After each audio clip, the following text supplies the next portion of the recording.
Bismillah ar-Rahman ar-Rahim. Good morning, Your Excellencies, distinguished guests, and colleagues. Let me add my welcome to you all. And welcome also to the first United Nations Global Forum to be held here in the Middle East. For 1,000 years, Dubai, and especially its coastline, was sustained primarily by fishing and pearl diving. Merchants crossing continents, treading the Silk Road or the spice routes, came past us looking to trade their stock, buy our pearls, and as ever, turn opportunity into prosperity and livelihood. From early on, we were a crossroads and a meeting point for everyone, from Venetian traders to Chinese sailors and Indian brokers.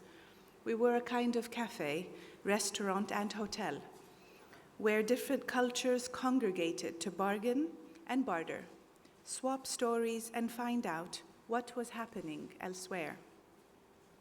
So, well before the internet, these trade routes were important sources for collaboration and information sharing, mobility and opportunity, perhaps a parallel for our meeting here today. And from early on, Dubai was one of the stopovers where minds connected and the future was mapped out, a further parallel for this meeting.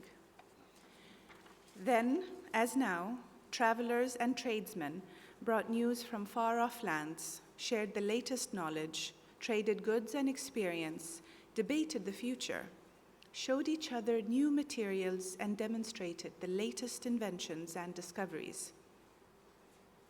The best of these inventions and discoveries were then often taken home, where they were adapted for each local market.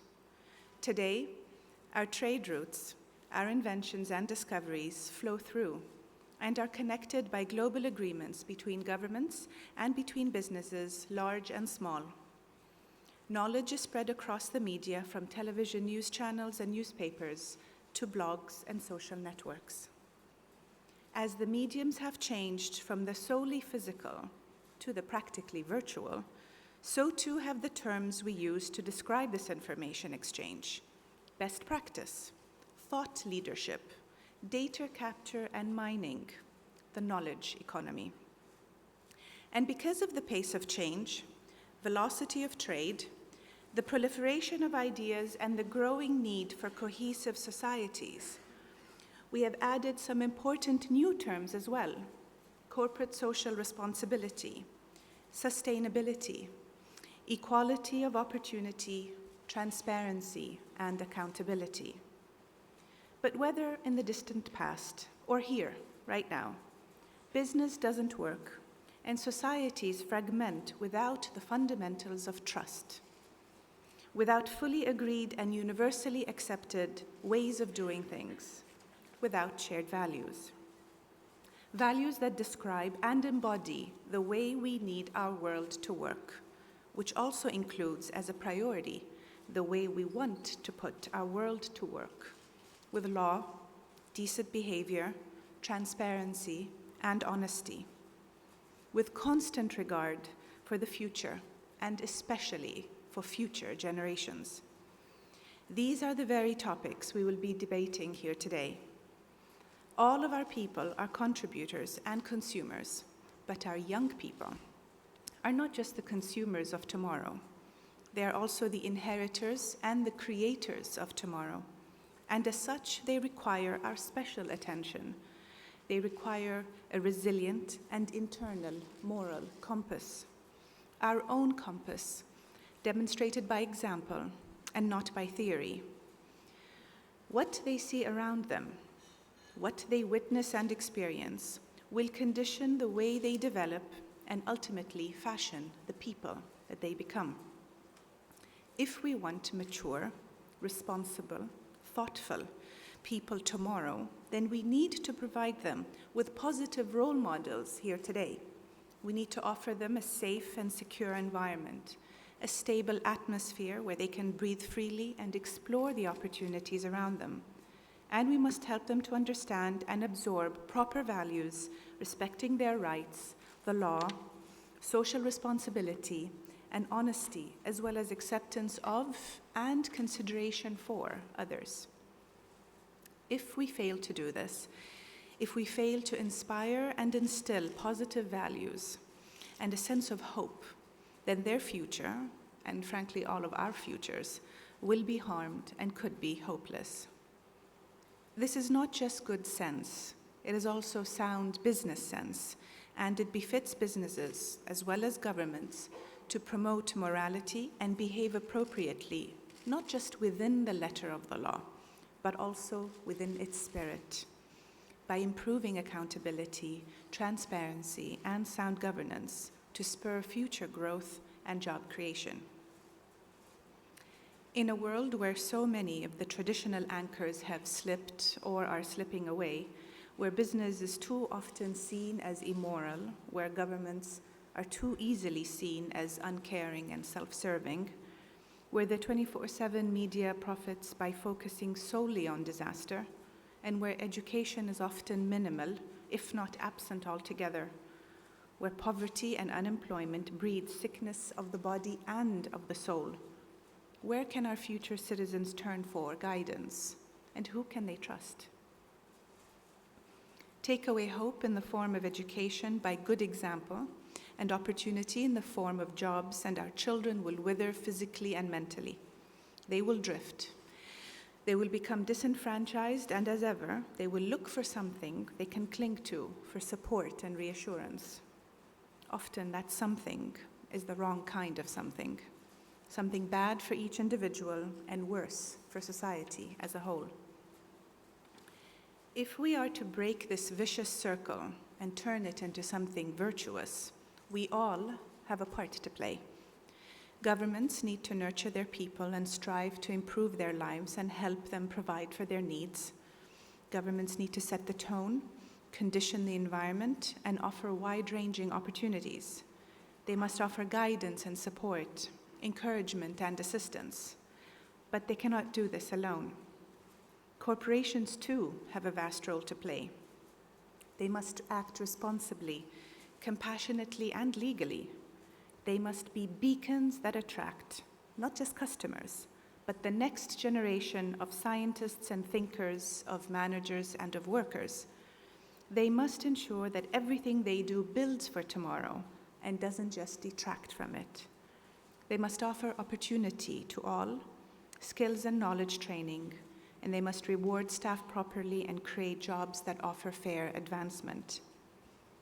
They must look beyond the pure profit motive of today to safeguard their environment and their customers tomorrow.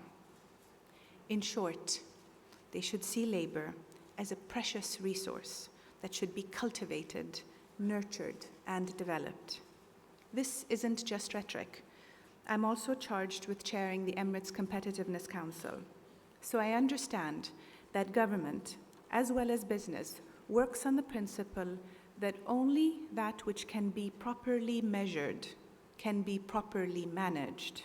And this is true. Understanding where you are is the first step on a journey that will take you to where you want to be. But of course, there are other considerations as well. I'm talking about things like self-esteem, attention to detail, attitude towards customers and colleagues. We must find new ways to measure the more intangible aspects: satisfaction, contentment, pride and delight in your country, and happiness. Under the direction of His Highness Sheikh Mohammed bin Rashid Al Maktoum, over the years we have learned that together with the national statistics, these more subtle measurements also need to be taken into consideration when you are taking the temperature of a nation. Albert Einstein is credited with saying, "Not everything that counts can be counted, and not everything that can be counted counts." Whether the great man came up with the phrase or not, in reality, good governments, like good businesses, must consider the soft skills as well as the hard facts. And some of the facts can be very hard indeed, as the challenges that lie ahead are immense. Whilst one community chooses between 50 types of mineral water, Others spend their waking hours collecting water from the stream simply to sustain life. Where choices on tertiary education abound in one society, even the idea of simple counting or learning the alphabet is beyond the possible in another. This is why achievements and initiatives like Pearl are so very significant. Bringing together governments and business to forge fundamental change across the social spectrum is the only way we can begin to overcome these disparities and these difficulties, and turn a vicious cycle of hopeless despondency into a virtuous circle of achievement and success. If ever there was a virtuous circle, then perhaps this is it. Accountability, leading to sustainable development, leading to job creation, each feeding the other and accelerating the cycle. This is far more than just a convenient diagram. It is also a model for all of us, a model from which we can build a machine that is genuinely self-sustaining, a kind of perpetual motion machine, if not a mechanical one then. More importantly, one that will help us build the future that we want, we need to create. Create it we can. And as you will see in the next few years, inshallah, create it we will. As many of you know, Dubai has been honored by the BIE with hosting Expo 2020. The themes chosen by the Higher Committee, the themes that contributed greatly to our success, were connecting minds, creating the future, as well as our three sub-themes of mobility, opportunity, and sustainability. It is surely no coincidence that those themes are also wrapped up in this event and the very ambitions of the Pearl Initiative. All of us are determined that through global events like Expo 2020 and this important gathering today, we will promote those themes and provide a launchpad for us all as we use the words and the thoughts that lie behind the words to catalyze our thinking and crystallize our philosophy of collaboration, invention, and discovery. In Dubai, we've already started to bring those words and those emotions to life. We've started to dig into our past and learn to create the future, to follow our great mathematicians and geometers who showed us how to square the circle.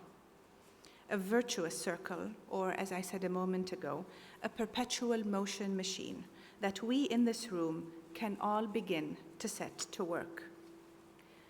My hope is that events like today will energize that perpetual motion machine, giving it the power to turn, and in so doing, turn our world into a better place, a fairer place, a decent place for all of our people. Thank you very much for your time and attention.